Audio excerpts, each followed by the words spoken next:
I mean, obviously, awareness is really difficult, because I think in the workplace in general, people are, myself included, ignorant of disabilities and different conditions and things like that. We might talk about mental health, or we might talk about arthritis, and still not really understand what the impact of those health conditions are on people.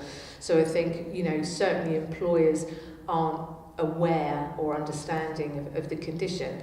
But also, a lot of people with autism, in Asperger's in particular, they will come across as very, very capable. Their communication, they might be using sort of quite high-level language, which belies the difficulties that sit beneath that, or around it. So difficulties with anxieties around meeting new people, about working in various workspaces where there might be lots of change, there might be lots of noise, so sensory difficulties.